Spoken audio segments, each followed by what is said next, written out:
الحمد لله ذي الجلال والإكرام مجدد الشهور بإذنه والأعوام خالق البشر من طين والأنعام أشهد أن لا معبود بحق إلا الله العلام وأشهد أن محمدا عبده ورسوله أفضل الداعي إلى الإسلام وعلى آله وصحبه ومن سار على سنته ونهجه إلى يوم المقام فأوصيكم وإياي بتقوى الله سبحانه وتعالى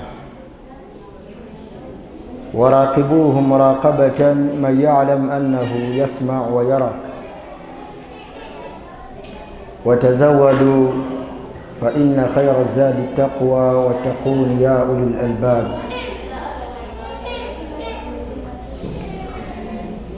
قال تعالى بعد أعوذ بالله من الشيطان الرجيم بسم الله الرحمن الرحيم وإنك لعلى خلق عظيم. الآية. السلام عليكم ورحمة الله وبركاته. السلام عليكم ورحمة الله وبركاته. jakusabu lyomu salamu yakwateko munne mu ngalo. Assalamu alaikum wa rahmatullahi wa barakatuh. Darusu eno kilizenga isitunagenda wala Sheikh kyeyakulembeza tugenda ku interactinga wakati waffe. Njagala tuwulirize ate nga wetufumintiriza tumusabe Allah subhanahu wa ta'ala lubeerera abeere nti atuwa okuganyulwamu ebyo bye tusomye, abituweemu empeera ennene mu maaso ge. Ebigambo lwaleero tubikulembeze n'okumutenda Allah subhanahu wa ta'ala n'amatendo agatali mu bukendeevu bwonna. Tumusaba Allah subhanahu wa ta'ala asookusaasira n'emirembe n'obutebenkevu eri ow'ekitiibwa Nabbi Muhammad sallallahu alayhi wa sallam. Fenna nga tuli wano mbalaamira nga nange seerese tutya Allah subhanahu wa ta'ala, kubanga fahiya wasiyatullah. Okutya Allah subhanahu wa ta'ala kyekiraamo kye kyalaamira nakyo jamiu khalqihi, ebitonde bye byonna Allah subhanahu wa ta'ala yabiraamira kumutya. Era mu kutulaamira okwo n'atugamba nti tetumugattangako ekintu ekirala kyonna. Owekitiibwa Nabbi Muhammad, owekitiibwa Nabbi waffe Muhammad sallallahu alayhi wa alihi wa sallam najja mu nsi muno ng'ekikulu ekimuleese kubeera nti asomesa busiraamu. Yajja kubeera nti abuulirira nze naawe tutuuke mu maaso ga Allah subhanahu wa ta'ala ng'atusiimye. Mu bigambo ebingi oba ebitono bye yayogera yagamba nti innama bu'ithtu. Ensonga zaali nyingi, naye emu ku nkulu ku lwaki yatumibwa yagamba nti liutammima makarimi al akhlaq, natumibwa kujjuuliriza empisa ennungi. Kimu ku biraga nti empisa mu nsi zakola ki? Zaalimu. Tegereka, empisa mu nsi ya Allah gye yatonda zaalimu. Era n'abantu abaali mu nsi ebiseera ebyo baali bantu ba mpisa, naye empisa zaabwe zaali ziriko akazibulako. Allah waffe omulungi kyava atuma ow'ekitiibwa nabbi Muhammad sallallahu alayhi wa alihi wasallam ng'ekimu ku bimutumisizza ekikulu ddala ajje akaakaali kabulako akatono akajjuulirize, era obusiraamu ne bufuuka entikko y'empisa ennungi. Nabbi waffe Muhammad sallallahu alayhi wa alihi wasallam akaali kabulako ku mpisa ezaali mu nsi ye yatumibwa nako. We yajja mbi yasooka okwogera n'agamba nti ensonga lwaki nzize okundaba kwammwe, bimaana basahaba abaaliwo okubeera obubeezi nga balabye ku nabbi Muhammad sallallahu alayhi wasallam yabagamba nti nze we mundabako mutegeere nti tewali mpisa egenda kumpitako kugenda waggulu. Nze ndi ku ntiko yaki? Nzize kujjuuliriza mpisa.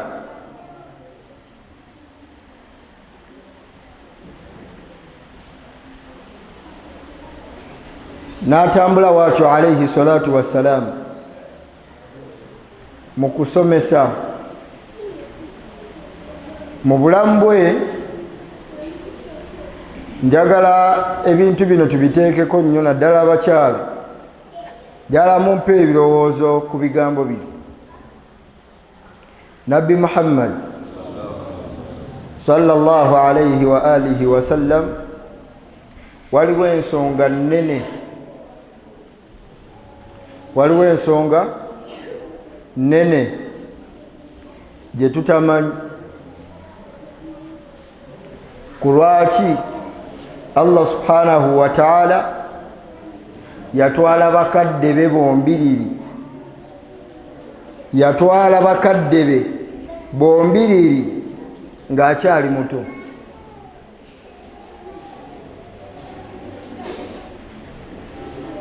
Taata we teyamulabako,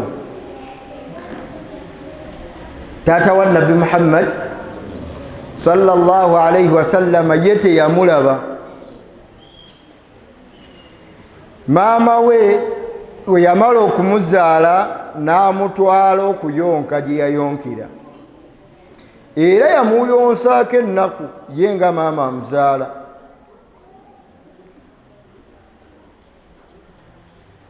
Ebyafaayo biraga yawangaala naye akaseera katono, era emyaka we gyagenda gikula gisoloowamu, maama we naye Allah n'akola ki? N'amutwala.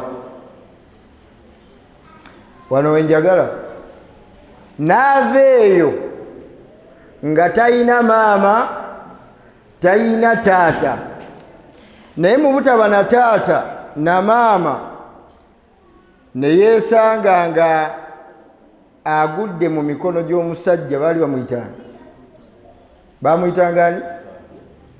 Njagala tubeere nga tugoberera ffenna tutambulire wamu. Musajja oyo eyakuza nabbi Muhammad sallallahu alayhi wa alihi wasallam bamuyitanga Abu Talib. Omusajja oyo teyali musiraamu, omusajja oyo teyali muki? N'awangaala naye. Nabbi waffe Muhammad sallallahu alayhi wasallam asula mu nnyumba ey'omuntu nga si muki? Awakulu, nga si musiraamu, n'abeera naye akaseera. N'avaawo n'atambula mu maaso n'awangaala naye okutuuka we yakula ku myaka 25. Ebyafaayo ebiri awo bingi. Temwerabira kikulu kyamutumibwa, ensonga lwaki yatumwa kujjuuliriza ntiko ya mpisa nnungi. amaze okula alaihi salatu wassalam n'awasa omukyala we gwe yawasa Khadija abaliranye amadinisa musobola okugazzaawo enkuba erina okututaataagana. Hadith ya Abu Huraira radiyallahu ta'ala anhu yagamba nti anna ghulam kana ghulamun yahudiyun, waliyo omuvubuka nga si musiraamu yali muyahudi yakhdimu nabiyu sallallahu alayhi wa alihi wasallam, yali omuvubuka oyo aweereza nabbi Muhammad sallallahu alayhi wa alihi wasallam mu makaage. Omuntu w'okula waliwo ekiseera wekituuka ng'oweetaaga omukozi ewaka.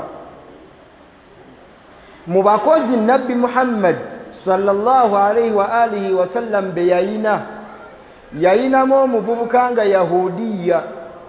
Ekyokulabirako ekyangu tugambe nti yali George. Omuvubuka oyo yali Peter, omuvubuka oyo yali Yosefu, si muki naye nga yakhdimu nabiyu sallallahu alayhi wa alihi wasallam, ng'asula mu nnyumba ya nabbi Muhammad sallallahu alayhi wa alihi wasallam, ng'amuweereza amukolera ebibye. Omuvubuka oyo yatuuka akaseera famaridu n'alwala. Obulwadde we bwasukka nabbi sallallahu alayhi wa sallam n'ateesa naye nga omukozi we, n'amugamba dde ndaba nti obulwadde buno bukulumye nnyo, wandizeeyo k'ewaka, abantu b'ewaka bakulabirireko. Tegereka. Nakkiriziganya naye n'amusitulako n'amuwa entambula mpaka omuvubuka we yadda eka.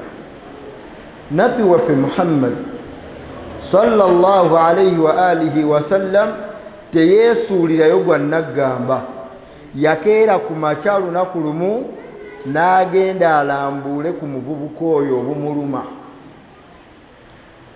Omuvubuka si musiraamu, mukozi we agenze okumulaba obumuluma era yatwala ebintu bingi. Yafunayo ekibbo n'ateekamu grapes, funyeyo entende. Kyokulabirako okubasembereza nti yafunayo ne ku ddagala, nga woga nti kanogeyo wano ebbombo, nogeyo ddagala kyeddala omululuuza, n'afuna kye yakwata n'agamba be yali naye tugende mumperekereko ndabe ku nti.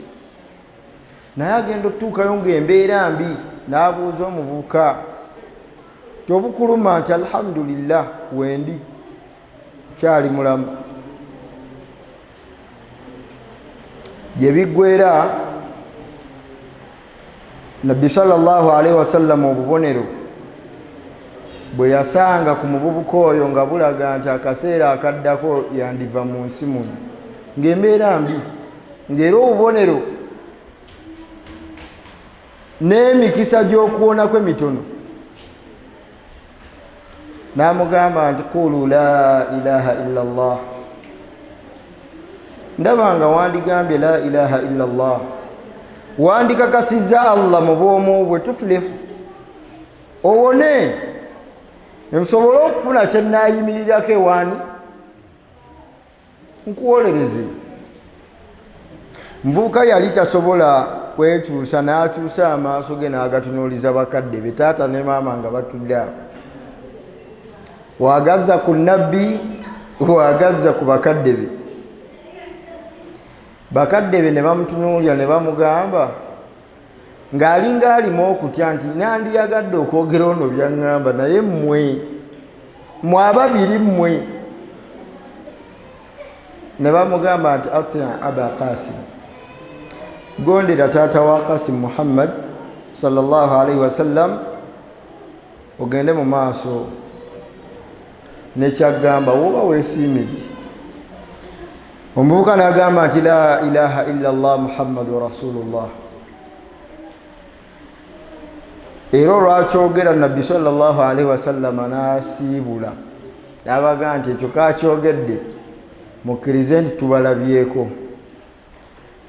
N'afuluma mu mulyango, naye abaatuuka ku mulyango dakiika tezaali nnyingi ne bamuyita ne bamugamba nonoono Katonda ageze n'okufa akoze ki? N'agamba nti alhamdulillahi alladhi anqadhahu min annar, nebaza Allah ajja omuvubuka oyo, ajja ensingo y'omuvubuka oyo mu muliro. Olw'ekigambo ekyo kyakoze ki? Omuvubuka oyo ekyamutooza ebigambo ebyo mpisa za nabbi waffe Muhammad sallallahu alayhi wasallam. Bagambye nga tutandika nti ekyamutumibwa empisa mu nsi zaalimu, naye ng'ensonga lwaki yatumibwa liutammima makarima al akhlaq, kujjuuliriza mpisa nnungi. Oyo omu tugende ku kyatuleese olwaleero. Owokubiri yali mukyala mu nsi ng'omutegeera, yasuulanga obukyafu mu kkubo lya nabbi Muhammad sallallahu alayhi wasallam. Waayitanga ogenda okusaala naye nga si musiraamu, ng'abala ekkubo nabbi sallam lyayitamu okgenda ku muzikiti, ng'aleeta ebiti ebikuwa ebinene, agenda mu toyireti n'ajjayo byajjayo n'asuula. Nabbi aba ayitawo okgenda mu fajiri ku makya ng'ekkanzu efunako ebikyafu, nga kimukeereya, nga kimutwalira obudde okulongoosa ekkubo, so that abanajja okuliyitamu balisange nga litukula, bo baleme kukosebwa, ate naye okuddayo okulongoosa engoye ze. Nabbi sallama n'asala amagezi n'agamba nti ono buli ku makya akola omulimu, ye n'asala malala nti wemba mbadde nzuukuka mu 10 kantandike nga kuzuukuka 9 kuba nina omulimu gwe nina okukola wali mu kkubo. Najja ng'akeera, najjawo byajjawo, n'addayo ne yeerongoosa fajiri n'emusanga. Naye olunaku lumu wayita ennaku ezi akeerawo talabawo nsonga, n'enkeera n'akeera talabawo ki. N'olwokusatu bwe lutyo n'aga nti waliwo ekitali kituufu. N'akola kyekimu, n'agenda mu katale n'agula bye yagula, n'akeera we yava mu fajiri obulaadi n'abwanguya, n'afunayo sahaba eyamuwerekera ne batuuka ku mulyango gw'omukyalo. N'akonkona, omukyala abuuza nti ani ali ku mulyango? N'amugamba nti Muhammad ibn Abdillah, nze Muhammad mutabani wani? Eyali munda n'agamba tekisoboka, Muhammad owange gwencunya we tuli mu lutalo, najja ggulawo olugyalawo oba kituufu, agenda okumulaba nga yeye. N'ambuuza gwe ki ekikuleese wano? N'amugamba munnange nno si nsonga nnene, naye omulimu gwaffe guli gw'obadde otera okukola ku makya, kati ennaku ziweze mmeka? Mpitawo nkeera naye mba nkeeredde bwereere, neŋŋa nti waweddemu amaanyi, ne mba nti awo like wagonzi bulwadde buno, byebigere bino n'eddagala lino, tegedde nti olabika oli mukosefu. N'amugamba oba gwe weeyisizza wooti, nga n'abatali basiraamu bannange abamu sinnabalaba, tebannajja kundaba bunnuma, gwe nga mu birowoozo byo gyendi. N'amugamba tewali kiŋŋaana kusiramuka, si kiraba. N'agamba nti ashhadu an la ilaha wa ashhadu anna Muhammada. Oye yali mukyala, oli yali musajja muvubuka. Abo bameka? Owokusatu era yali mukyala. Nabbi sallallahu alayhi wa alihi wasallam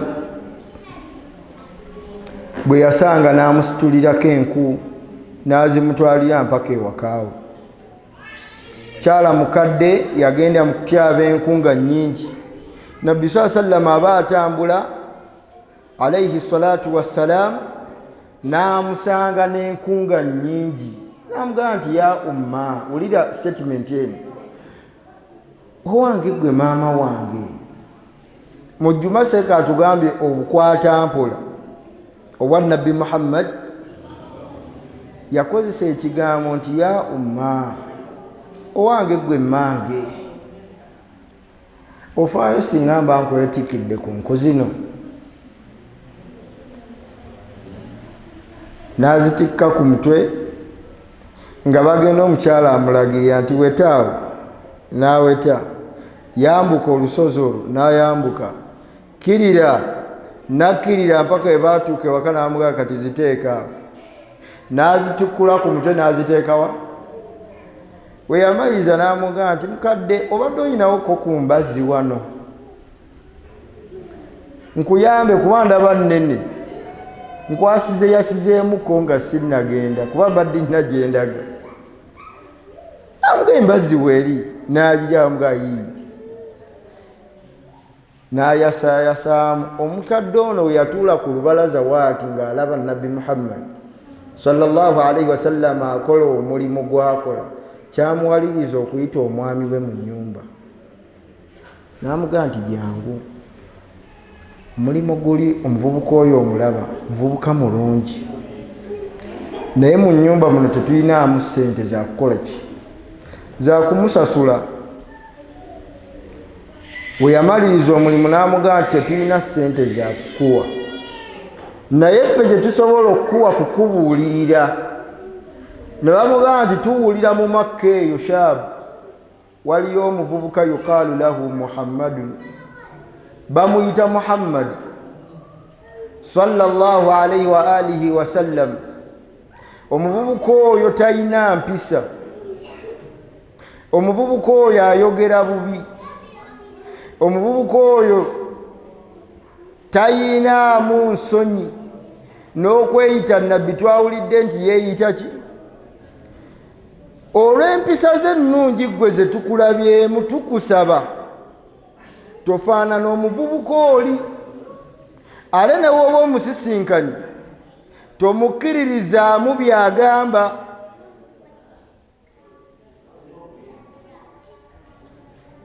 N'asigala era ku buntu bulamu buli, kuba akafaananyi nga biba byogeddeku ggwe omuvubuka atudde wano muzikiti, olw'ebyo by'okoze byonna n'empisa z'okoze, oli n'aziiwamu amazzi nga tamanyi nti ggwe Muhammad.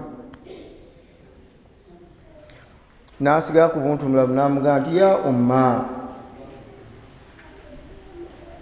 owange gwe maama wange, omanyi nze ani akutudde mu maaso wano? N'amugamba amannya go nno nawadde neerabidde okugakubuuza, gwani? N'amugamba nti nze Muhammad oli gw'oyogeddeko biri, byonna nga w'obyogedde si we biri. Nze akuli mu maaso nze Muhammad sallallahu alaihi wa alihi wasallam, yenze akutudde mu maaso olwaleero.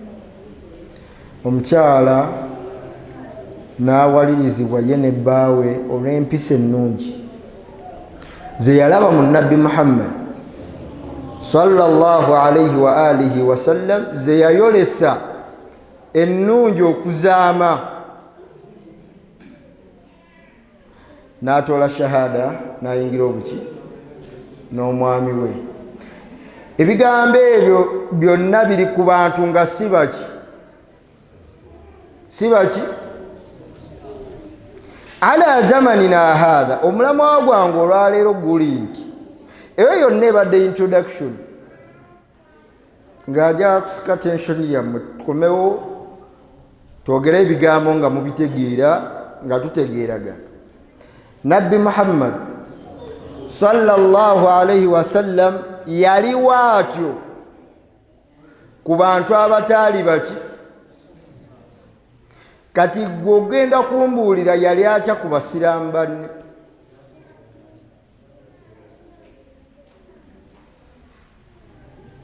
waba yali watu kuba taali baki kati gwolowooza ku basiraamu banne yabanga atya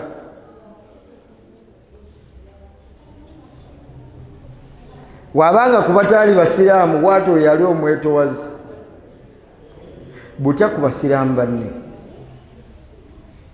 ala zamanina hatha ku mulembe guno kwe tuli tuyina abavubuka duatun nga baddaai bakowooze bakowoola abantu eri ddiini ya Allah subhanahu wa ta'ala bila adab nga tebalina mpisa nga tebalina ki ekyokulabirako kyokka seeka kyatuwadde fil khutuba kikumale bumazi okuba ekyokulabirako oba ekifaananyi nti singa eyayonoona yamaliriza ekyetaago mu muzikiti gwa nabbi muzikiti munene kino njala mukitegeere oli eyajja n'asumulula ezipu ye teyagisumulula ku muzikiti gw'eno matugga omuzikiti gwa nabbi gulimu eswala mmeka empeera za swala mmeka ku muntu asaliddemu swala eno ogw'e Madina muno temuliimu wano haji yagendako Makka swala mutwalo swala 100 tusalewo ekituufu badduwa nti ekituufu kiri kiti zirimu swala mmeka e Madina Masjidi Nabawi Sharif namwe abavubuka abali awo temumanyi ng'ate mugaba mwagala nnyo Nabbi Muhammad sallallahu alaihi wasallam abakyala omuzikiti gw'e Madina gulimu empeera za swala mmeka tuwanike emikono ani yeekakasa kyayogera kyannaku abawali mbali waggulu abandi tutaasiza ziri mmeka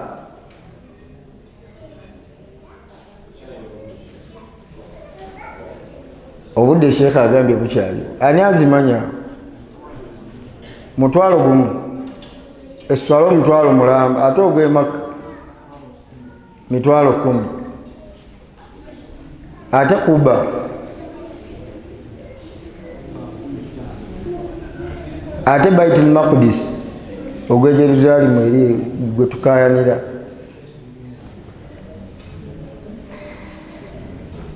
mahma kana al-amr katutwale ekyoli kyatugambye nti gulimu esswala omutwalo mulamba omuntu najja mu muzikiti oguli ku leve wano nno wammwe wano buli asaalyamu ofuna amadaala 27 wano ate nga yajjama kati tetumanyi gwe asaala wekka mu muzikiti wano ofuna mmeka eyejjama ffe gye tumanyi limu 20 mmeka yajja n'afuka mu gguli n'afuuyisa n'agoonoona obukwata mpola bwe yakozesa alayhi salatu wassalaamu babutubuulidde muki mu jjuma olwaleero tuyina baddaai ng'oli wajja n'akola ekikolwa kye kimu wano tafuluma wano najja ngaetutudde mu ddalasa nadda wali mubakyala wali n'akolawo kyakoze tumuga nti naye tetulabanga mujoozi ku olwaleero lwogenda okututegeera nti tetuli bangu era bwe tuba nga tuyinamuko ku muntu ng'atemye empale bulungi ng'engoye ze ziri waggulu nga n'ekirevu kye kwekiri bulungi ayinza okutugamba oyo mumundekere oyo mumukole eki oyo mumundekere nze mmanyi enkwata gye ŋŋenda omukwatamu ayinza omumaliriza nga enkwata gyamukutte naffe abali wano tuyinza omumaliza nga twegaanyi nti tetwabaddewo bannange da'wa ya Nabbi Muhammad sallallahu alayhi wa alihi wa sallam yali yampisa mbasiigidde ekyokulabirako njatutambulire ku sayidi eri nti bw'aba yali wampisa ku bataali baki. Tuyina abantu wano gye natandikidde nabagambye nti yakulira mu nnyumba nga nannyiniyo si muki. Mulimu abantu wano nga tayingira nnyumba y'abatali basiraamu, nga tayingira nnyumba y'abatali baki. Oli nga ne waagiraba n'abaana abakuba, nabagaana okugenda ewa ba Yosefu, nabagaana okugenda ewa gundi. Bamaama tetuliimu muzikiti muno, ng'omwana womuwulira nti yagenzeeko bambi babadde bazannya n'agendako mu nnyumba y'abameeri, mu nnyumba y'abagundi wali, ng'emiggo gy'omukuba gijula okumutta. Yakoze kinene okuyingira ennyumba y'atali muki.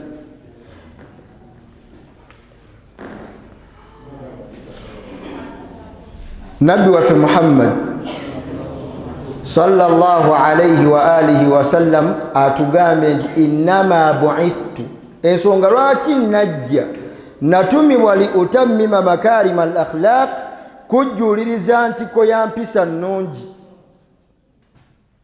Era omulimu ogwo mwenna abali wano n'abataliiwo bakkiriza nti yagukola. Waliwo asobola owanika omukono awe nti yagukola? Yagukola. Allah ffe n'atwagala nnyo, kyava agamba mu Qur'ani ey'ekitiibwa n'aga kati mmwe mwab'ematugga bayitawo batya wano kabunza, mwab'ekabunza mutegeere bino, laqad kaana lakum fi rasulillahi uswatun hasana. Mwab'ekabunza mwafuna ekyokulabirako ekirungi, a very good example. Abakyala muwulire, mmwe abakyala b'ekyalo kino mwe mwesiimye, mwe abasiraamu ba kuno mwesiimye kubanga muli basiraamu, mwafuna ekyokulabirako ekirungi. Laqad kaana lakum fi rasulillahi uswatun hasana liman kana yarju llaha wal yawma al akhir. Mutunuulire oli, mukole bye yakola, wano mugenda kuyitawo buyisi, mugenda kuyitawo bulungi, kubanga you've got a very good example. Tewaliiwo mulembe gwafuna nabbi mulungi nga guno gwaffe, mukkirize mugaane. Tewaliiwo mulembe mulungi gwafuna nabbi mulungi nga guno. Era abantu bonna beegomba okuwangaalyako obuwangaalizi ne we luba olunaku olwo mu mulembe guno. Ovanga ku mulembe nga byonna byonna ebyandizikiriza emirembe gwajja biweddewo. Kiki tutakoze ku mulembe guno? Kiki mutalabye bantu bakola nga kyazikiriza omulembe mulamba emabega? Abakendeeza ebipimo Allah yabakola atya? Wangi bamutafifin Allah yabakola atya? Yabazikiriza. Abaali ebisiyaga Allah yabakola atya? Yabazikiriza. Abajeemera bannabbi waabwe ne batamukkiriza ne bamuŋoŋooza, ayogera boogera n'awanika emikono Nuh, baasigalawo.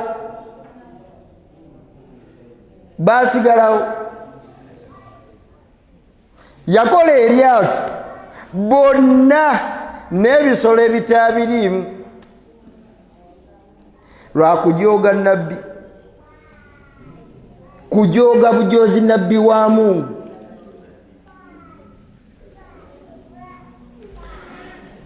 Abalala yabasindikira obubonero. Faqala lahum rasulullahi naqata llahi wa suqyaha, ne beyawa eŋŋamiya nga bagisabye bo bennyini, n'abawa ekyamagero bamusasulamu ki? Bagikwata ne bagifumita. Tebakoma okwo, fakadhabuhu, ne balimbisa omubaka wa Mungu. Faaqaruha, Allah agamba nti fadamdama alayhim rabbuhum bidhambihim, yakozesa ekigambo bakola ezambi eri bonna nayiwa.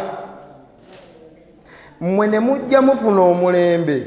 Tuli ku kigambo nti lakad kana lakum fi rasulillahi uswatun hasana, ne mufuna nabbi nga mugezi,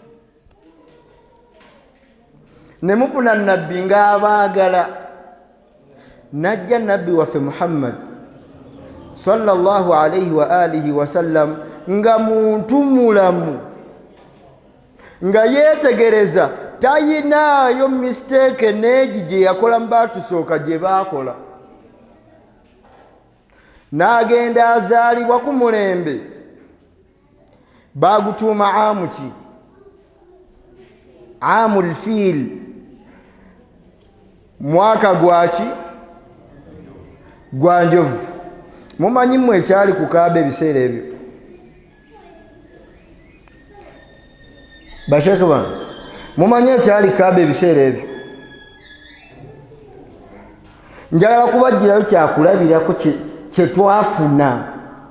Olwaleero baddaayi kye mubuusa amaaso temukirabamu makulu.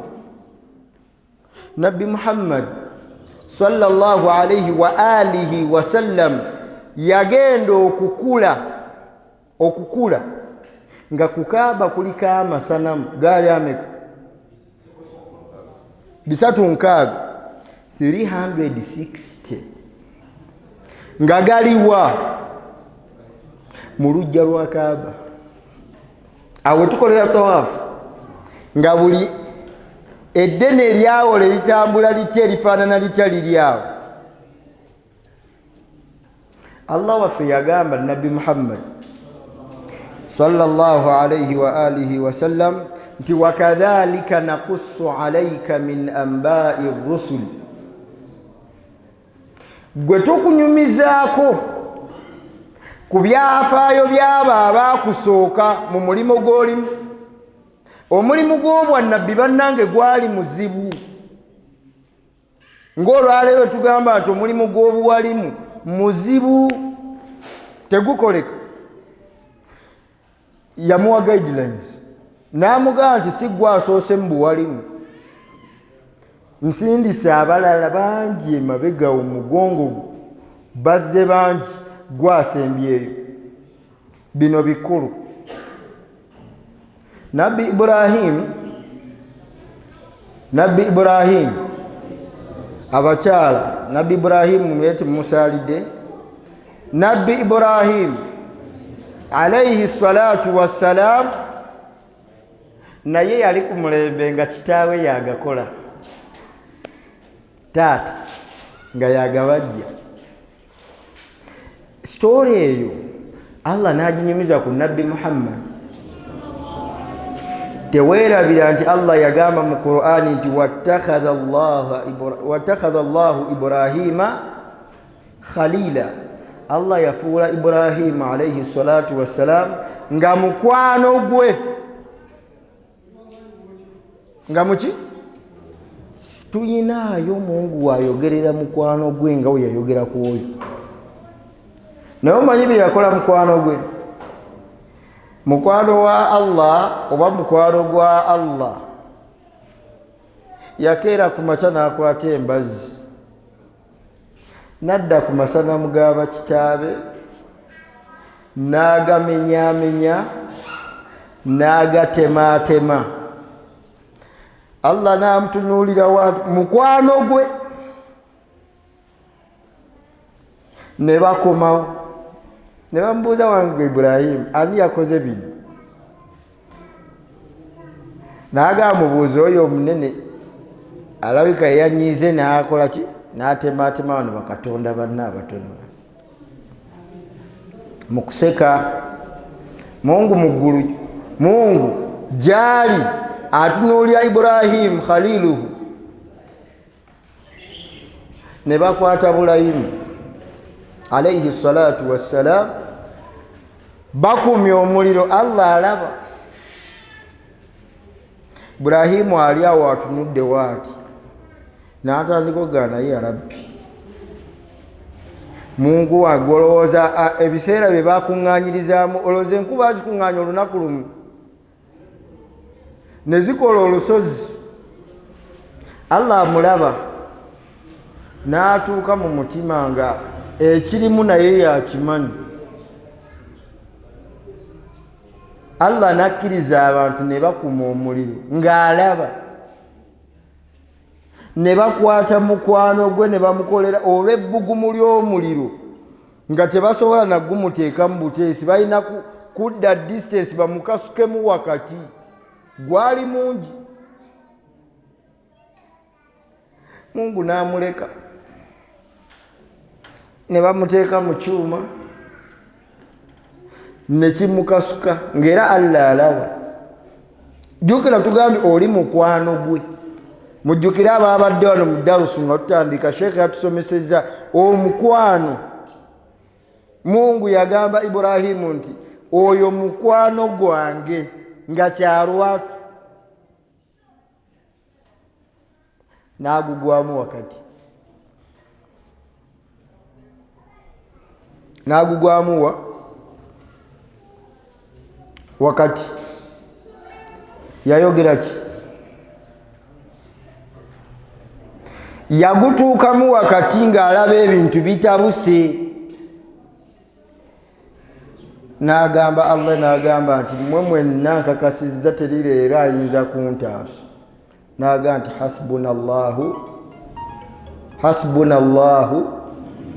hasbunallahu.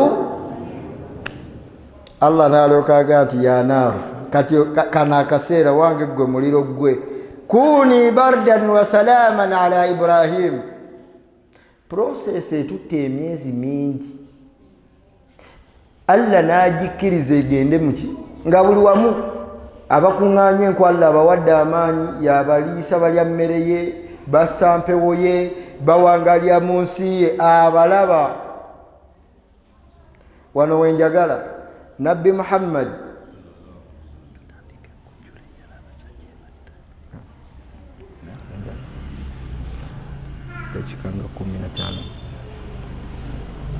Nabbi Muhammad sallallahu alayhi wasallam yewe yajja ku mulembe. Kati wano wembadde njagala we bamunyumiza bino byonna ate ne bateekako n'akagambo nti Ibrahimu alayhi salatu wassalam yali mukwano gwani?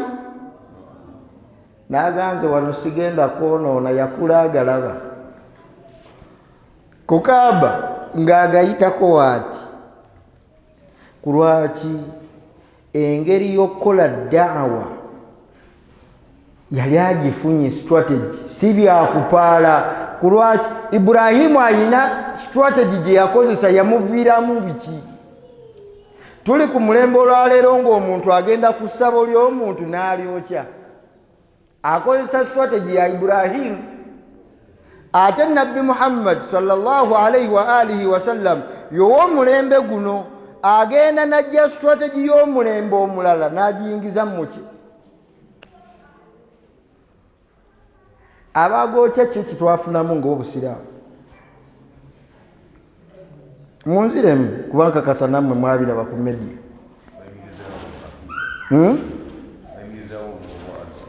Bayimirizaawo aqida alhamdulillah obusiraamu bwakosebwa kyenkana kikuvumiwa kwa Mungu n'ebisigadde. Twakosebwa kinene naye nga neffe omulamu Kurani mweri Allah agikuwadde nti ono namubuulira n'abeerawo ebiseera bye byonna. Nabbi waffe Muhammad sallallahu alaihi wasallam mu kuzaalibwa kwe erinnya lye baali mutuumira mu mulyango gwa Kaaba nga gali awo weegati genswanta amasanamu, n'akulirawo ng'ayitako mayite. You cannot tell me nti gwe ofunye imaani okusinga eya nabbi eyagalabako. Mwenga ne ku kyalo kuno muyinza okuba muyinako essanamu eri eribeera mu kyaki wali ng'oyingira eryo lye bateekawo eddene eryo. Ekibumbe ekyo ekinene muyinza okuba ku kyalo kuno Kabunza nga mulinako eri gaali 360 n'agayitako n'ajja Kaaba n'asabirawo ebibe n'akolaki okutuuka we yaweza yagajjako alina emyaka ameka? Yagajjako alina emyaka ameka? Obusiraamu bwajja era n'agalekako n'agenda e Madiina. Nadda yagajjako mu Fathu Makka. Lwaga nti Fathu Makka yaliwo nga Nabbi Muhammad sallallahu alaihi wa alihi wasallam alina emyaka emeka?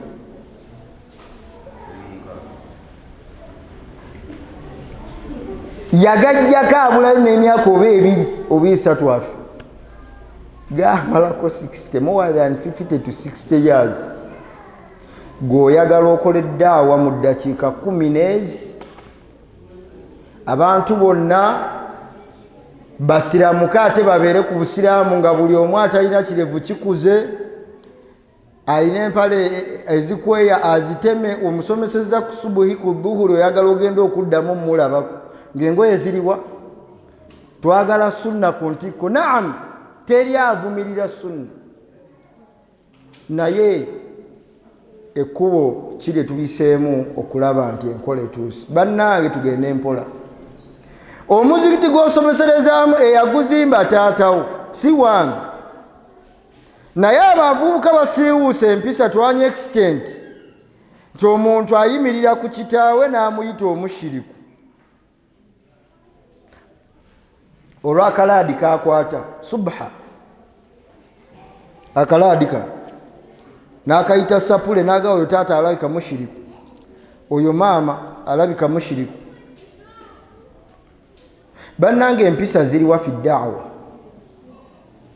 Empisa ziriwa Nabbi sallallahu alaihi wasallam ze yakozesa ebyafaayo bye muyitako biyite. Kuba oli yagala nti nze saagala abasomesa ebyafaayo batuzza mabega.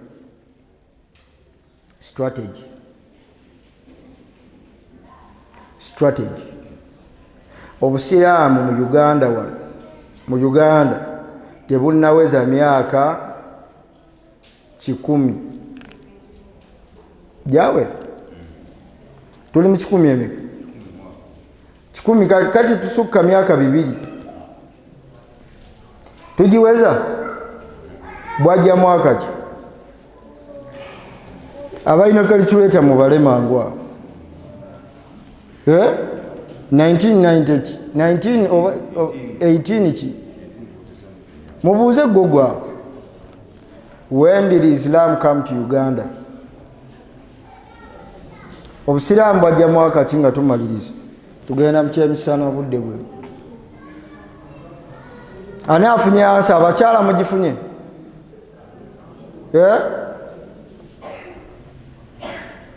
Agifunye awo agiŋŋambye. Bwajja mwaka ki?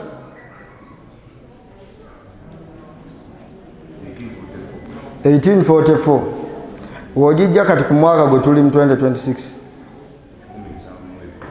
17 Obusiraamu bumaze emyaka emeka mu Saudi Arabia? Saudi ng'ensi.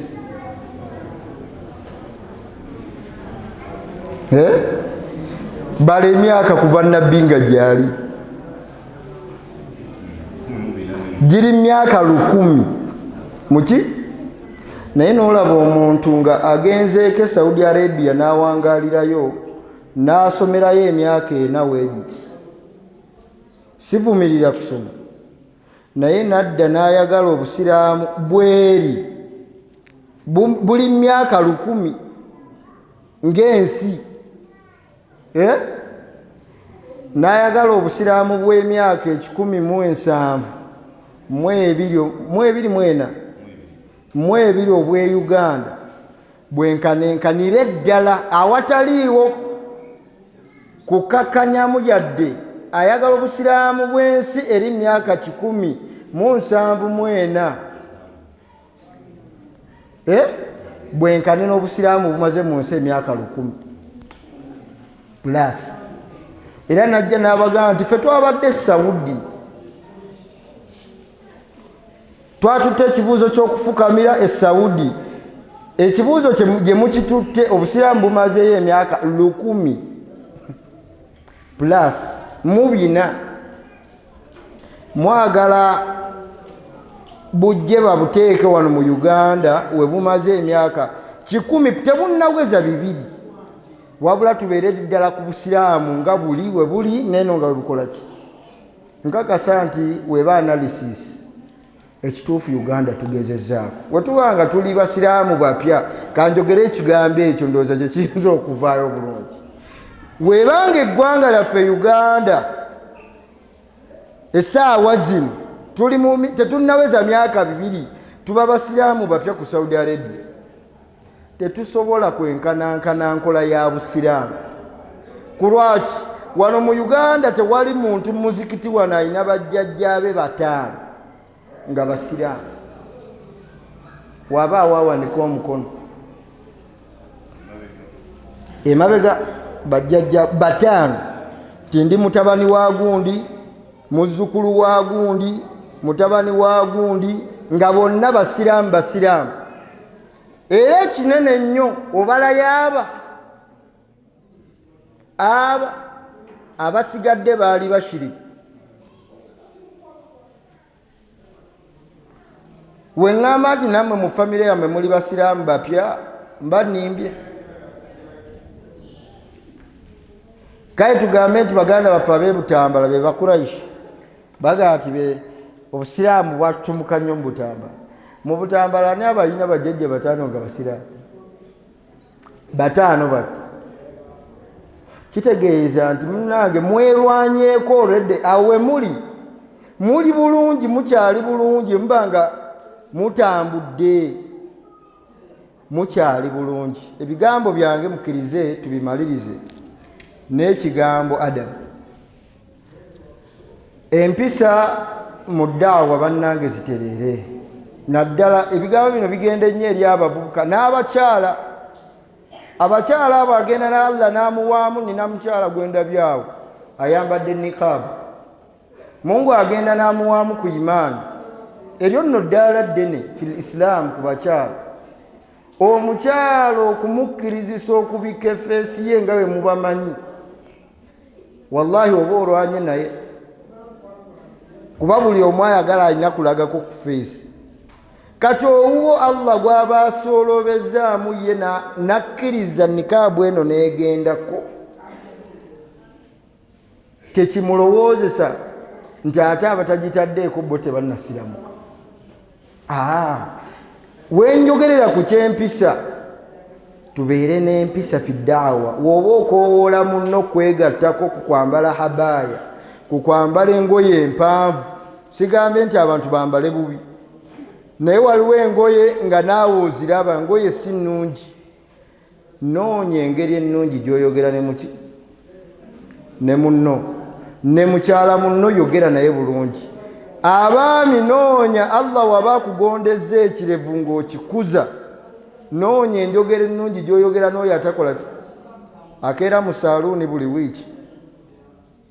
Noonya engeri ki, wabula ate si kumuvuma, si kumukkakkanya, kuba si ye yali ddaawa ya Nabbi Muhammad sallallahu alaihi wasallam. We tunaakomyawo obumu buli, tugenda kutambula mu ntambula ennungi. Tugenda kutambula mu ntambula, tewali nsonga lwaki oba okakkanya taatawo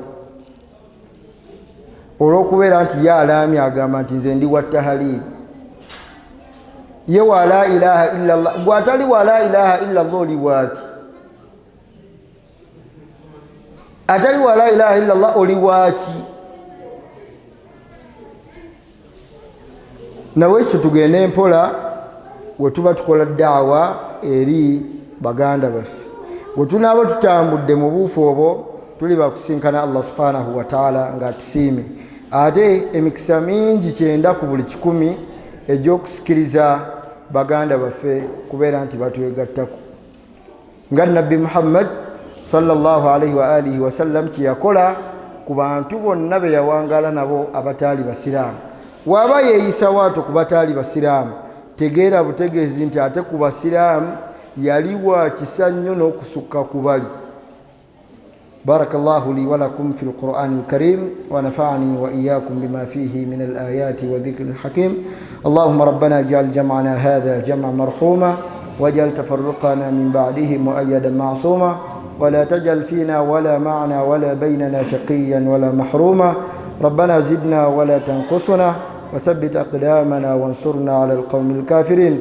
وصل اللهم وسلم على سيدنا محمد وعلى آله وأصحابه وسلم والحمد لله رب العالمين والسلام عليكم ورحمة الله وبركاته.